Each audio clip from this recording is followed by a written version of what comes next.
What are funders looking for? Prepared for and presented at the 2014 Square One Entrepreneurship Training Program. Square One is a program of the Center for Emerging Technologies. CET is an affiliate of the Cortex Innovation Community. Square One is funded in part by the Missouri Technology Corporation. Basically, I'm going to talk about two main things.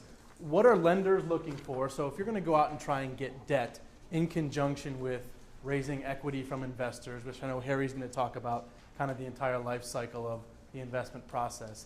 You know, there's different rounds of equity you're going to get. There's seed capital and all the other series of equity you're going to get in a startup situation. But at some point in time, you're probably going to want to be working with a bank, be it just as a depository situation, or at some point, hopefully, you're going to want to get some debt from the bank. Because if you can utilize our money on the bank side as opposed to your money or investors' money, you know, you can hopefully keep some of that money in the bank, obviously, keep some of that money invested on your own, and not have to take on as many investors to hopefully not dilute your own equity position. So it's obviously an optimal and frankly a less expensive way to capitalize your business via debt if you can get to that point where you can qualify for debt.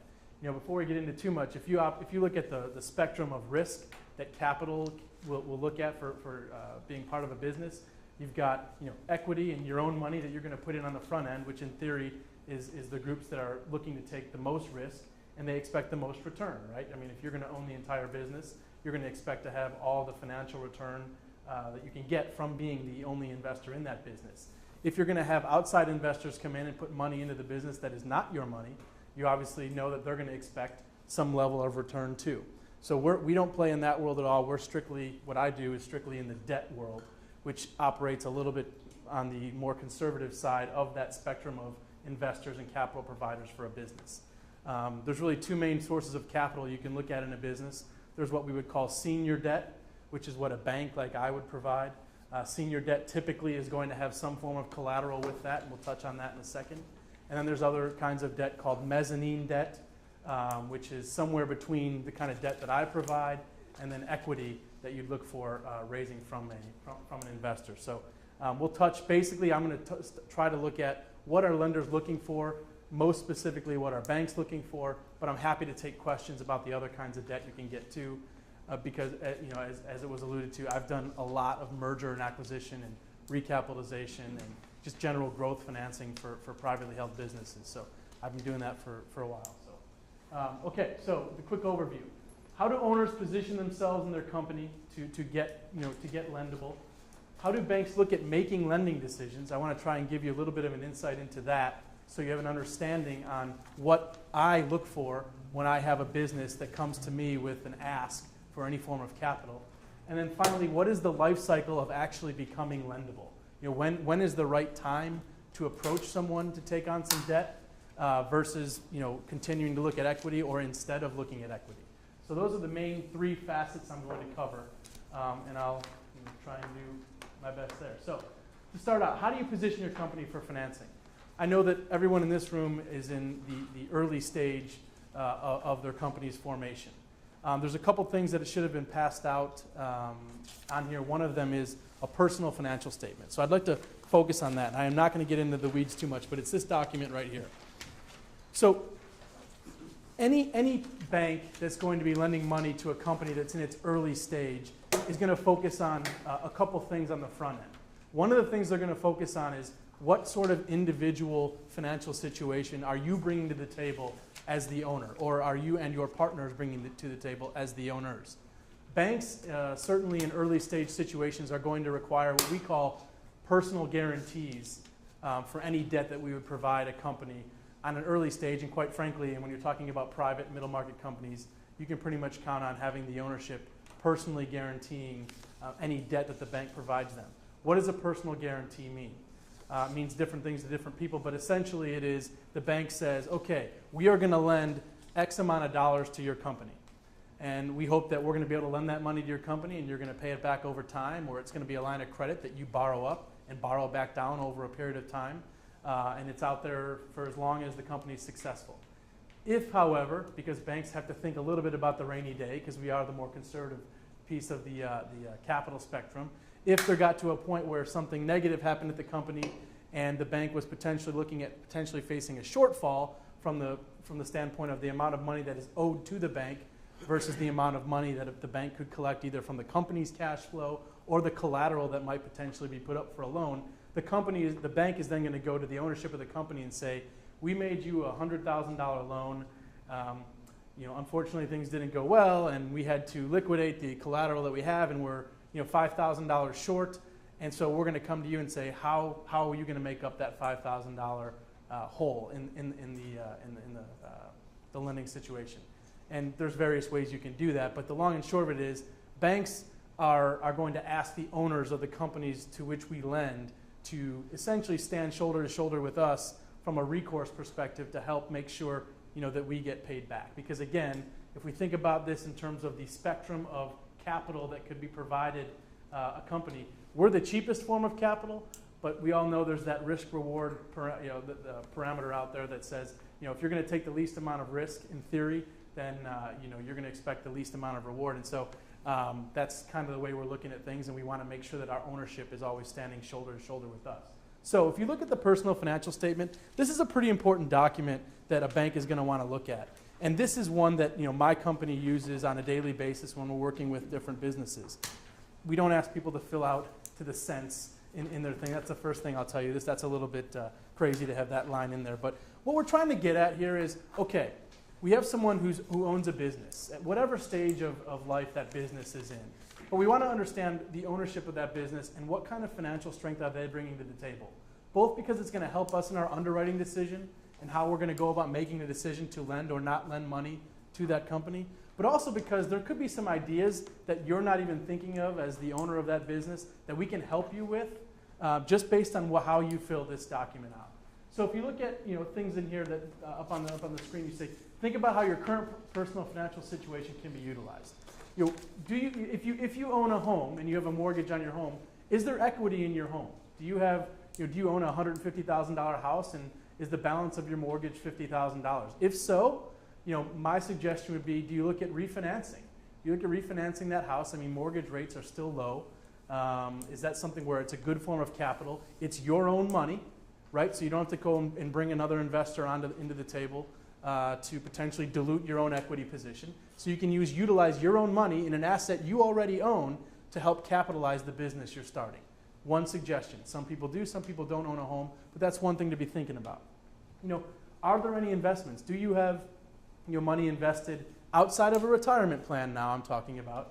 That you just have money invested. Some may not, but banks will absolutely lend money and would be happy to lend money where they take as collateral an investment account that you or your partner in your business own personally. And there's certain margins that we can lend upon that, again, utilizing assets you already own to use your capital to help invest in your business and not have to raise outside capital until you absolutely need to because you have no other way to access your own personal assets. So this is a document that, again, I'm not going to go into every line on it, but this pretty much covers the gamut of all the things you'd want to see and a bank's going to want to look at. What I can tell you is, if and when you got to a point where you were going to fill something like this out, the best thing I can tell you, to kind of echo what Jennifer said before, be detailed in how you fill it out, provide the supporting information, and be ready to explain what's on here. Because a bank, again, is going to want to look at this as much from the standpoint of making the underwriting decision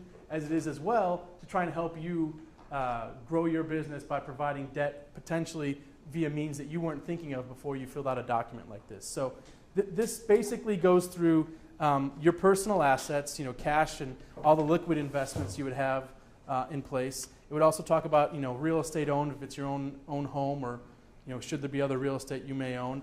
Of course, that's the asset side that Jennifer just talked about. This is kind of like your own personal balance sheet.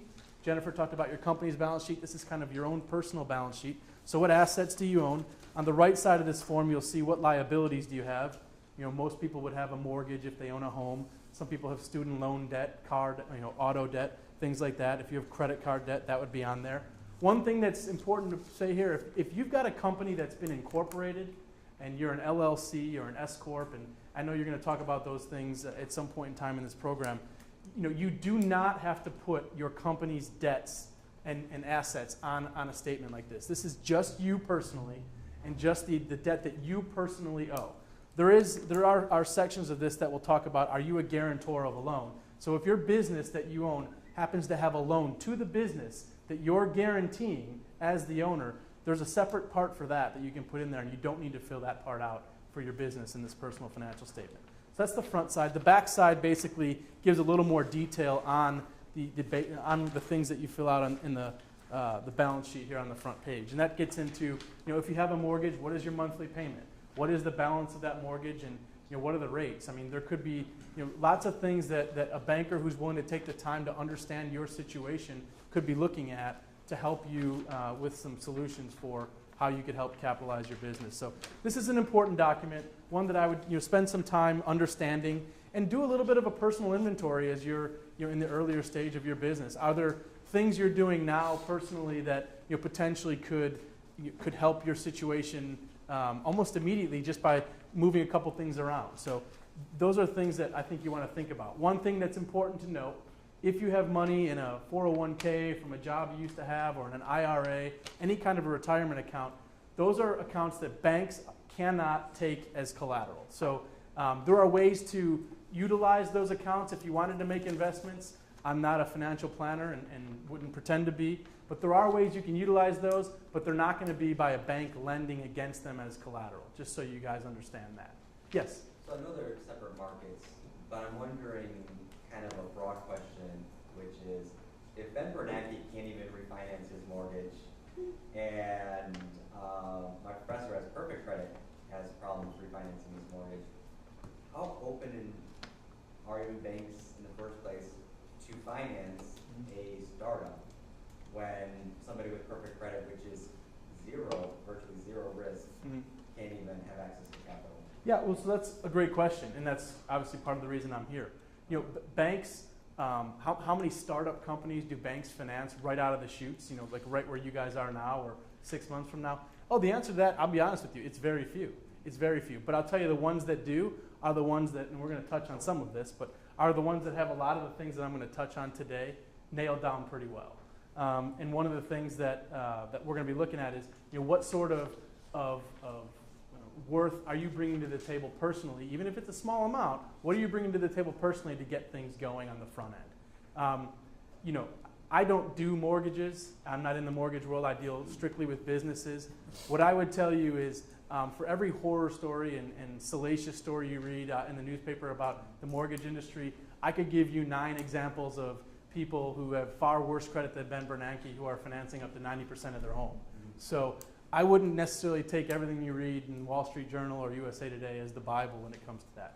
A couple of questions about, one, separating your personal assets and your expenses from your spouse when you're setting up a business. Could you speak to that at all? Sure. I mean, and that's an individual decision based upon how you're going to incorporate. If you're going to incorporate your business where you are the individual owner and your spouse is not going to be, or your partner is not going to be a co-owner of the business, what you want to do is the bank is going to be looking at, who essentially is going to be, who are we going to have the recourse to involved in that business. So if your spouse is not involved at all, and he or she owns the house and you don't, unless they're willing to pledge it into the deal as part of the equation, you probably don't want to include it in there.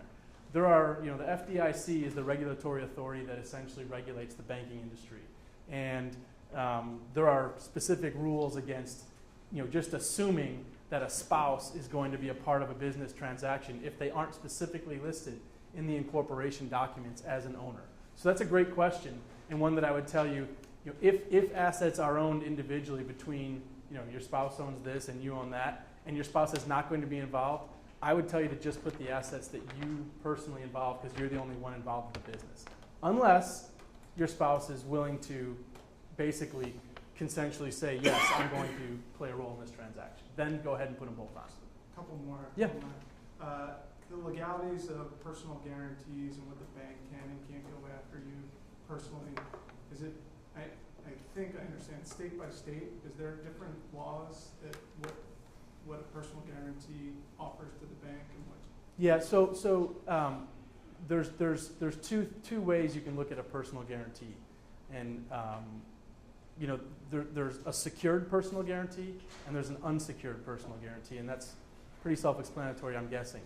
Most guarantees for early stage companies are probably going to be secured guarantees.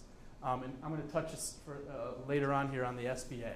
The SBA absolutely requires secured personal guarantees. What is that? A secured personal guarantee is you saying you will help make the lender whole in the event of a unfortunate situation where there's a shortfall in what the bank is owed and what the company is able to produce. A secured guarantee says, okay, we actually have taken a security interest in X asset, whether it's a mortgage on the home, whether it's a collateral position in an investment account.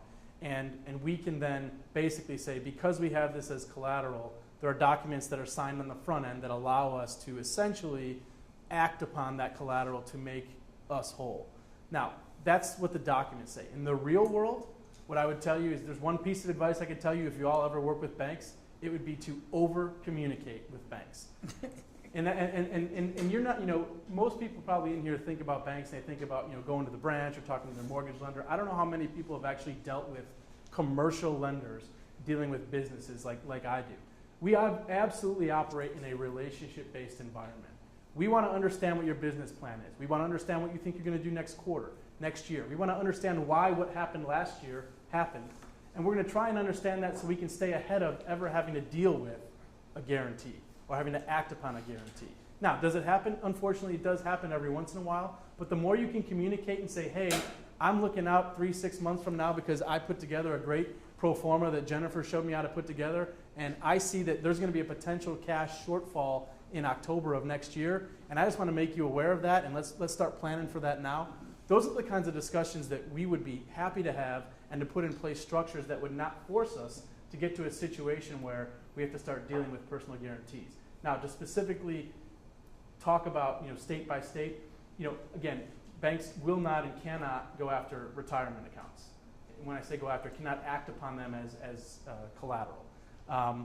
There are even certain states where there are specific rules around, you know, homes and mortgages. The bottom line is it's all relatively similar, that across the board retirement accounts are out. And really the only thing that varies from a state to state basis is how you go about putting a security interest in someone's home. But at the end of the day, if the owner is willing to pledge that as collateral for a loan and they sign a document saying that, it's pretty much part of the deal. Did I answer that? Yeah, Okay. just one more. Have you ever heard of self-directed IRAs? Are you familiar with that? I've heard of them. I mean, again, I'm not a financial advisor, but I've absolutely heard of them, yes. Where you would use it to essentially be able to invest in privately held businesses, yeah. Okay. And I know of owners of businesses that have done that before. You know, there's plenty of opportunities to do that, which is why, again, not being a financial advisor, I have seen people utilize retirement accounts. Not even just, they've been just in regular IRAs with Charles Schwab. Sure. They've been able to utilize those assets to make investments in their company. So, yes, I have seen that before, and I'm happy to, you know, talk more about that offline if you'd like. Any questions on any of that information? Okay. So again, think about how your personal financial situation can be utilized. Now, the next thing, and Jennifer touched on this, and this is where I was going with dealing with a commercial lender as opposed to, you know, someone who operates in a branch who just deals with kind of mortgage loans. You know, a banker who's willing to take the time to understand what your business is trying to do, why it does what it does, and what you think it's going to do is I think a pretty important thing, and something that I take a lot of I take very, very seriously when I'm looking at working with a business of really at any stage of the spectrum.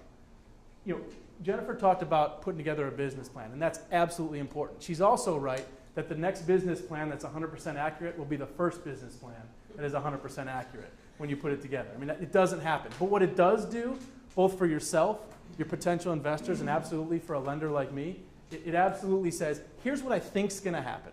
Here's my best guess on what's going to happen, and here is a document and something that acts as a template for you and I to be able to have a conversation to say, okay, you're asking me for a $75,000 line of credit. Great, let's talk about how you're going to need that, when you're going to need it, and why you're going to need it. And you wouldn't believe the amount of times I've had conversations with businesses who say, I need a $500,000 line of credit because that's just what my projections say. And we open up the projections and we start dealing into it, and I say, okay, I don't see any month in the next 12 months that you're suggesting you're going to have a cash shortfall based upon how you're going to get paid. You know, you might sell to Pfizer, like Jennifer said, and they pay you in 60 days. You have that. You look like you're going to be cash positive the whole time. Are you sure you need $500,000? Are you sure you want to have that level of liability at your company if you don't really need it? And you'd be surprised how many times they say, maybe we can just do 250. And I'll say, great, let's look at 250 to start. We'll get to 500 down the line, but what I would tell you is, when you're dealing with banks, have the conversation on the front end, talk about what you think you're going to need. Let's get something started on a small nature and do the whole crawl, walk, run theory, right? Let's get started, open up an account with us. Anytime you have an account opened up with the bank, you're going to be much more prone to being able to use that bank as a lender down the line. Start developing a relationship with people there early, even if you're not borrowing money. And as you continue to do that, you can start talking about things like your business plan and talking about why the things in your business plan suggest that you're going to need to work with the bank down the line. And what I would also tell you is, again, I don't expect any company that I work with to provide me a business plan that's going to be 100% accurate. All my customers know that I'm not holding them to the penny. I'm not even holding them to the, tens of thousands of dollars on their projections. I mean, it's just not possible to suggest that you could do that. They don't have a crystal ball. But I do want to say, okay, you're saying you're going to do 15 million in revenue this year, but here we are in August and you've done 3 million. You're going to do 12 million in the next 4 months of the year, and then they'll say yes, and here's why, and that makes sense. So what I'm trying to say here is, when you put together a business plan, think about what you're putting in there, why you're putting it in there, and be prepared to defend it. Not that you're going to be in the Spanish Inquisition, but at the same time, you want to make sure that you can, succinctly and clearly say to someone who's going to be trying to provide you debt or an equity investor why your business plan says what it says. And again, a common theme I'll try and say here: over-communicate. The more you can over-communicate with a lender, an investor, the better chance you're going to have for them to act positively when you're asking them for money in any form, be it debt or equity. And then the last thing I would say, and again, in a town like St. Louis, which I would say is a big small town or a small big town, whichever way you want to say it, there are so many people out here, and Jennifer alluded to that. There are so many people in our market that are very supportive of what's going on in our early stage startup community. There's tons of them, and I see dozens of them a month in terms of people who are interested in trying to help any way they can. I would say get out and network with the centers of influence who are connected in this market. And specifically, I'd say if you're wanting to deal, again, I'm trying to look at this from a lender's perspective. If you're wanting to deal with someone like myself who's going to hopefully lend money to your business one day, network with CPAs and attorneys. These don't have to be the CPAs that are going to necessarily do your taxes or provide you your financial statements every month. It could just be someone who, you have a friend who's a CPA at XYZ CPA firm. See if you can go get coffee with that person, because that is exactly these two groups of people are the people with whom I network the most and who refer the most business to me, and then vice versa. And if a CPA who I know and trust comes to me and says, hey, I'm working with a business, it's in its early stage, but there's some really smart people involved in this thing, and I really want you to meet them, to at least explain to them kind of where they're at, what you'd be looking for, and when you think they might be lendable, I would take that meeting every day of the week and twice on Sunday, because I believe that it's important to help sustain what you guys are all trying to do as well, and networking with people like that who are connected in any way you know them, be it neighbor or a friend of a friend or a cousin, whatever. That is a big way you can help continue to get to a point where you can have people wanting to help capitalize your business as well, over and above all the different systemic ways you can get the equity investments through the various organizations here in town that can help do that. So those are a couple more things in terms of how to position your company for financing. So okay, lending decisions, and I'm not going to spend too much time on this. I just want you to understand kind of how a bank goes about making a decision when we're going to lend money or not lend money to a business. So basically, the first decision the first and only really question that at the end of the day really matters to a bank. Okay, we're going to lend you money. How are you going to pay us back? Eventually, how are you going to pay us back? And that's the biggest question that we ask every time we do a deal. Whether it's a $15 million acquisition deal I did earlier this year or a $50,000 line of credit I just did a couple weeks ago, how am I going to get paid back on this? So really, there's three sources of repayment in a lending decision. The first is the company's cash flow. Obviously, the company's cash flow is going to pay us back. If that doesn't get us back all the way to the amount that was owed on the front end, the secondary source would be any collateral that we would have in the equation. And then the third source would be, as I said earlier, the guarantor or the owner support. Now you'll see the bullet point at the bottom of that. Early stage companies usually probably operate in the reverse order of this. So, as I said, there might be some guarantor or owner support, and we're going to get to that in the next slide, but there might be something coming to the equation from the owner's perspective. Lots of early stage companies, pre-revenue stage companies, there's no cash flow, there's no collateral, but there might be something there from the owner's perspective. At some point you're generating revenue, and you hopefully have generated some kind of an asset that a bank could look at. And then third, hopefully you have a sustainable amount of cash flow. But those are the three kind of main facets of a lending decision that we're going to look for when we're looking to work with a company. Yes? When you talk about the tertiary source and like loan guarantees, for instance, the SBA has these programs. Mhm. Can you talk a little bit about that? Thank you for the segue into the life cycle of becoming lendable. I'll bounce around on this a little bit, but so a loan guarantee from the SBA varies a little bit from a loan guarantee from an owner. And again, I'll bounce here a little bit, but so a really solid way that's a well-publicized way, and it's there for a great reason, is the Small Business Administration, the SBA. The SBA will provide, as was alluded, a guarantee on a portion of a loan that a bank makes. The SBA is a division of the government. It does not make underwriting decisions. The SBA establishes what they call a standard operating procedure, an SOP, that is a list of protocols that have to be in place for a loan to qualify for that guarantee. The other side of the equation is anyone looking to secure an SBA loan, people say, I'm going to go to the SBA for a loan. You don't go to the SBA for a loan, you go to a lender for a loan, and then you hope that lender is going to know how to structure the deal so that it fits the SBA's parameters to then get that guarantee. Depending on the program, to touch on your specific question, the SBA has programs that will guarantee anywhere between 30 and all the way up to 90% of a loan. What does that mean? That basically means if I make a $100,000 loan and it's through an SBA 7A program, which is one that's pretty well publicized, the SBA, the Small Business Administration, says we will guarantee 75% of that loan. And so that $100,000 loan, really the only risk to the bank in that situation is the $25,000 delta between the $100,000 face note and the $75,000 SBA guarantee.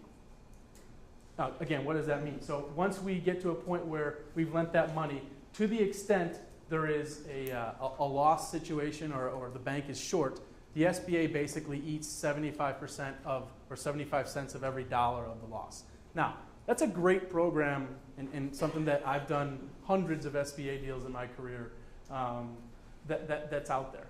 Companies doing acquisitions, early stage companies, it's definitely the most common form of debt that I've seen early stage companies secure. And it's really not a bad program, and it's one that absolutely is being expanded even in today's regulatory environment. It's something that's definitely out there, a very viable alternative, and one that I would encourage you, to look into some more. Because again, the bank isn't, in this case, if you're coming to me saying, I want a $100,000 loan, I'm saying, $100,000 is going to be tough. You're close, but how about 50? You say, I really need 100. And then we say, let's go look at the SBA option. If we can make sure it fits the SBA's parameters, in which I can touch on that a little bit, and they're willing to guarantee 75, now that ask essentially just became 25. That's a deal I would do. Let's get the doc signed, we'll get it done. So that's definitely a program that's out there and viable. And depending on the program, there's dozens and dozens of programs, and you can go to the SBA's website to see them all. But the guarantee percentage can range from 30 up to 90 in very specific niche situations. What I will tell you is when you're dealing with the SBA, be prepared to fill out a lot of documents. Our government loves documents. And you can count on a guarantee from you and any ownership partners that you have being a part of that deal, because the SBA feels very strongly that if there's going to be a loan done where they're going to guarantee a significant percentage of it, they're going to absolutely want the owners to do that as well. So, but it's a very viable alternative and something that we see a lot. So to kind of get to the top point here, did I answer your question there? Yes. Okay. To get to the top point, there's a lot of early stage lending programs in place through the city and county, and I do mean lending programs out there that exist. that I would suggest you look at.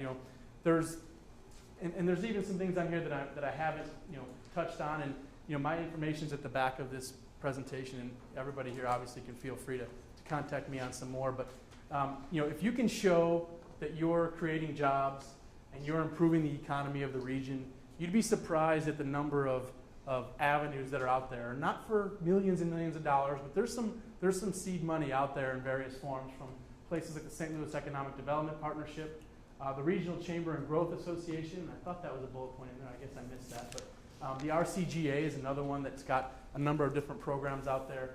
And there's just, between that and the SBA, which is the next bullet point, there's a lot of ways for companies to get to a point where they can hopefully utilize some of the more inexpensive capital from a lending perspective than just having to go straight equity all the time. Most companies that are going to be in a high growth situation are probably going to be looking at a combination of debt and equity. But there are ways to get earlier stage companies lending arrangements where, whether it's a direct loan from some of these organizations or similar to the SBA, these organizations guarantee a piece of a loan that perhaps I would do or my bank would do.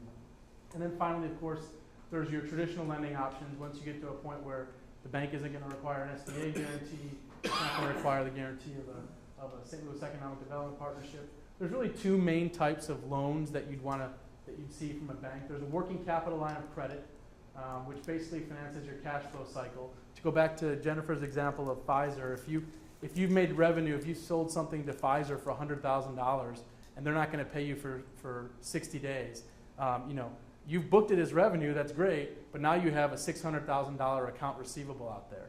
What we do is we would typically take 80% of that accounts receivable and make available to you an 80% margin that could be borrowed on that AR, or accounts receivable is what we call it, AR. We would lend up to 80% of that $600,000 that you can use to essentially help bridge that timing difference between the day you actually build them and the day you actually get paid.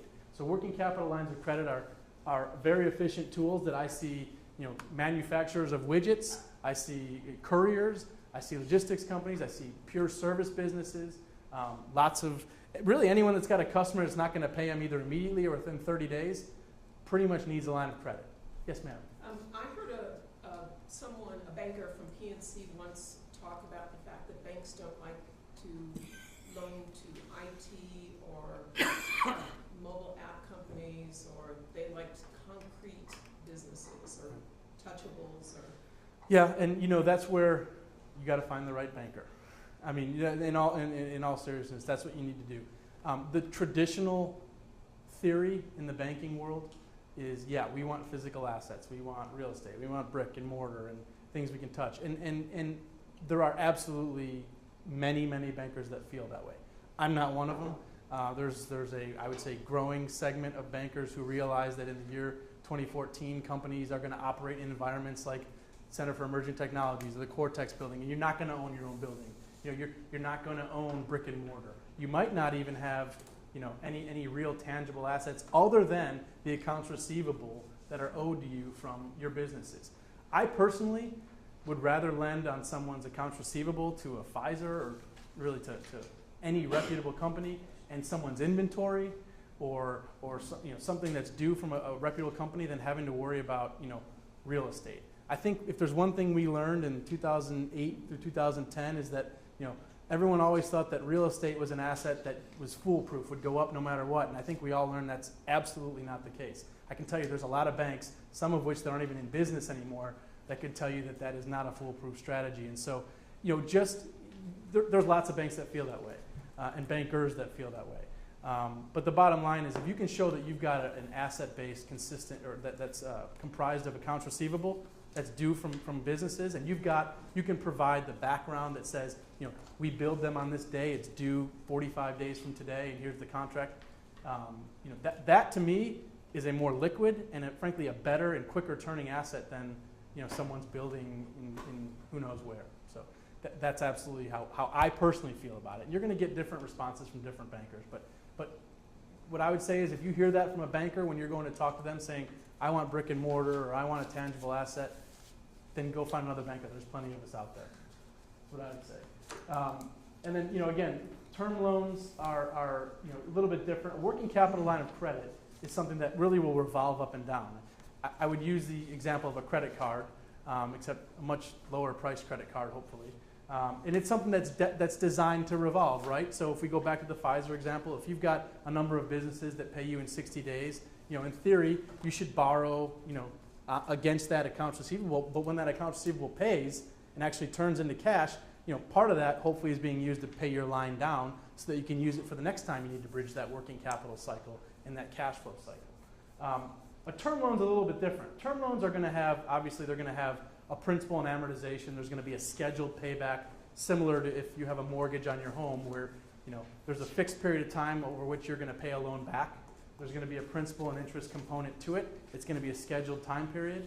And what I would say for term loans are usually going to be, specific project kind of things.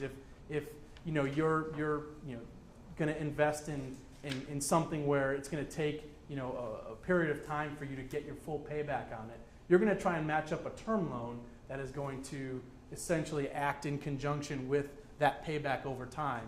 That you're not. So in other words, it's a way for you to not have to put all the money out up front, but it's a way to pay it back over time and hopefully realize the ROI you need from that investment.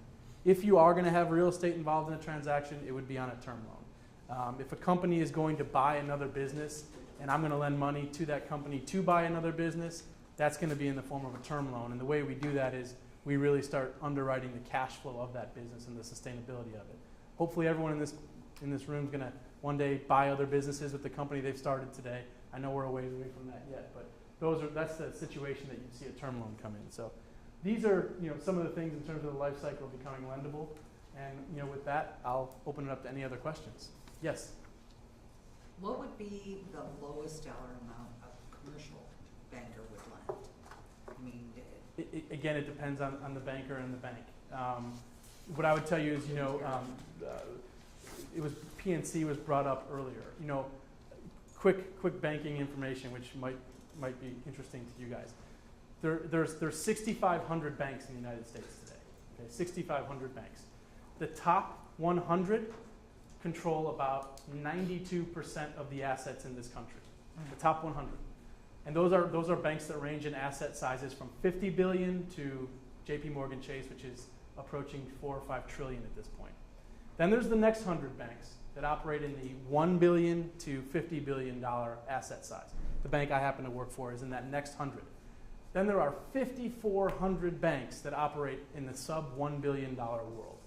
What I would tell you to answer that question more specifically, the bigger banks are going to have, there's a double-edged sword here. The bigger banks, you've got to find the right area, but they're going to have specific groups that are set aside to lend to what they would say, micro or small businesses. And they'll lend, very small dollar amounts. I mean, $15,000, $25,000, $50,000 to a business.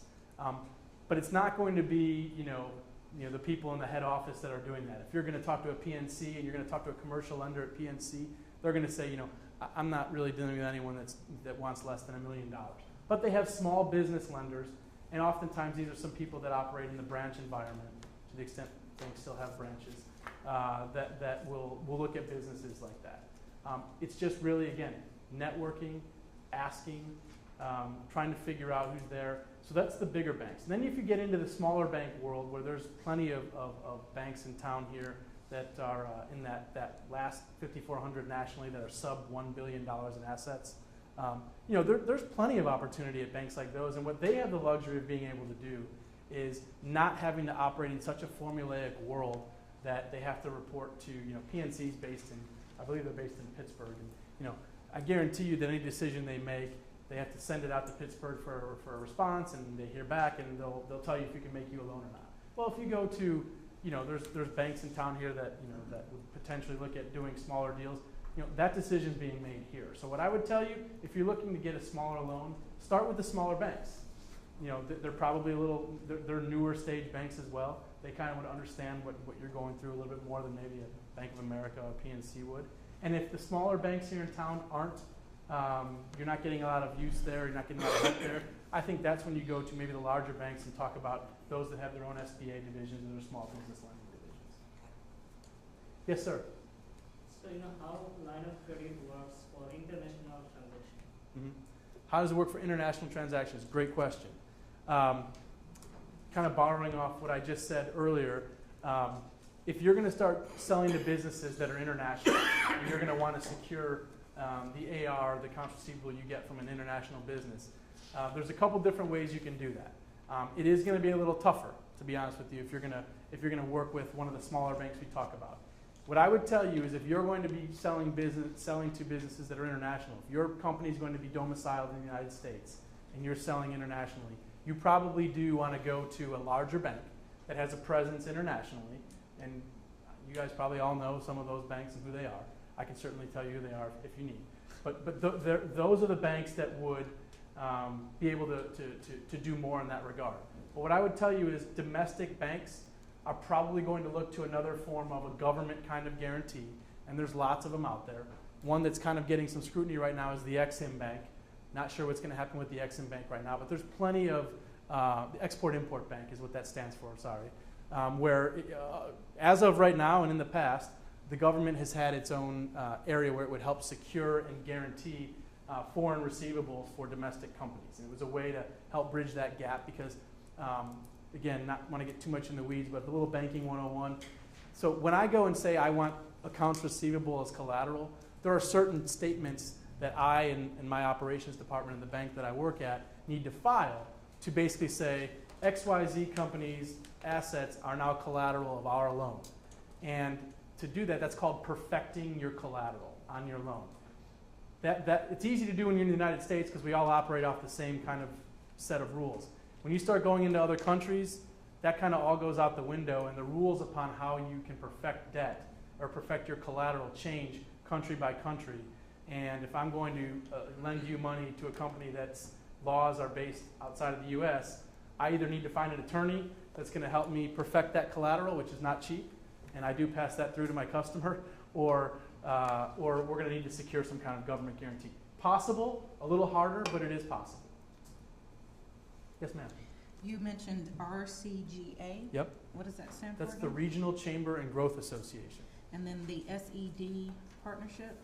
The St. Louis Economic Development Partnership. And underneath that, that is the group that there used to be a city function and a county function, and that group merged sometime late last year to form the St. Louis Economic Development Partnership. And then RCG, Regional Chamber of Growth? Regional Chamber and Growth and Association. Gotcha. Thank you. I thought that was on there. I apologize if that bullet point's not on there. I thought it was. Yeah, I got lost. Yes. It is, I'm sorry. It is. With the SBA loan, the terms are better than, I guess, a traditional loan. Typically. Are rates different? Are they higher, are they lower? Does it really depend? What I would tell you is you're right. The terms of an SBA loan can be a little longer, and of course, again, the reason for that is, in theory, the bank's risk has been minimized a little bit with that government guarantee.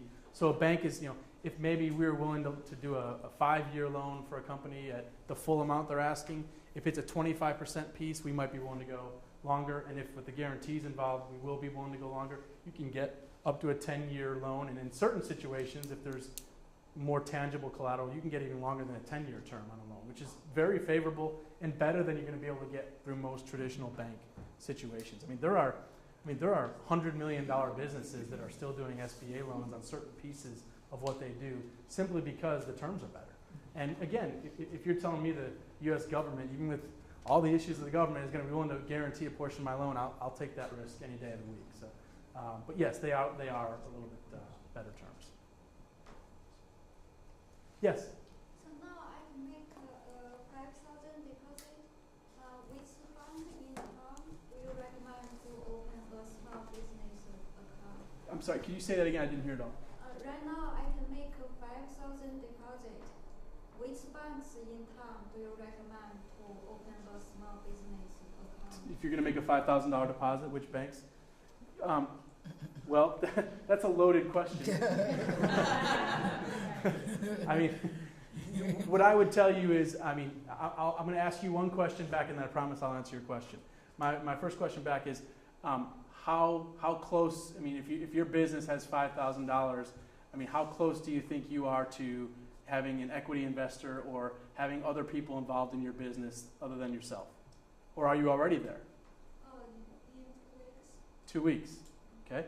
So what I would tell you then is I think on the front end, I think you want to probably look at probably one of the larger ones on the front end to start. And the reason for that would be those are the ones that are going to have the most robust set of products from a depository perspective. They're the ones that will have probably the most appetite to look at something on the front end in a small nature, kind of going back to your question, from smaller loans and have, deal the most with the SBA. Some of the larger banks have their own SBA divisions already in place, whereas banks like myself, we have to work with a third party that helps us work with the SBA. But some of the larger banks have pre-approved. So to answer your question specifically, I would say, a Bank of America is not a bad idea. But I would also say, there's some larger banks that are based here locally or in the region, like a Commerce Bank. An Enterprise Bank is not a bad one to go to. There's plenty of really, really good people there. UMB is another good, solid, got some scale, but also is a little bit more rooted here. And then, again, PNC is not the worst option on the front end. Now, what I would tell you is, we all have horror stories with every bank I just named. Bank of America has bad reputations for lots of things, and they've earned it in a lot of the ways. But at the end of the day, if you want scale and if you're going to be trying to attract investors from around the country or around the region, and you're going to have, them make deposits or be able to work with you on that account, on the front end, before you really need to start, borrowing money, I would say, you probably want to look at, someone that's got a little bit of scale to them. Now, while you're doing that, I would tell you to do all the things that I said earlier. Do the networking. Start getting to know the businesses and the banks that are local. And get to know the people that are going to make some of the decisions here locally as opposed to sending them out. But on the front end, if you're looking for depository institutions, the ones that have the most robust investment in technology are usually going to be the larger ones. Do you know where to go to find a factoring product? I absolutely do. There's plenty of options there, and probably better to talk about it offline. I'd be happy to do that. Okay. Factoring is kind of it's another way to finance your AR on a more specific basis, to finance your accounts receivable, where you actually literally sell your accounts receivable to a company, not a bank. Banks don't do factoring, and it's a little bit higher priced. But there's a way you can actually sell that accounts receivable to a company that will then go and work to get the collections done. And it's just a way to get quicker form of cash, and I'm happy to give you some ideas there. What they're doing is they're underwriting your customer, and they're not underwriting you. Now, whereas a typical working capital line of credit with me might be 5 or 6%, the factoring company it might be 11 or 12%. There's your difference. Can I answer any other questions? Yes, ma'am. Any thoughts on Reliance Bank? One more. Okay. Any thoughts on Reliance Bank? Mm-hmm. Reliance Bank had its share of issues in the last couple of years. It was absolutely one of those banks that kind of, I think, no pun intended, banked on real estate continuing to go up and up and up. It didn't. Mm-hmm. They've got a chairman there who has a reputation for turning around troubled institutions. I would argue that he's done that again. They've kind of reconfigured their entire commercial lending division. They've got some pretty talented people in there now, and I think they're on the right track. They're putting together a few new branches here locally, one kind of in the West County area, and I think they're someone who, they had to take their pulse for a while there in 2009, 2010, but I think they're back, and I think they're doing pretty well. Okay, thanks. Mm-hmm. Thank you, Kevin. Sure. Thank you very much.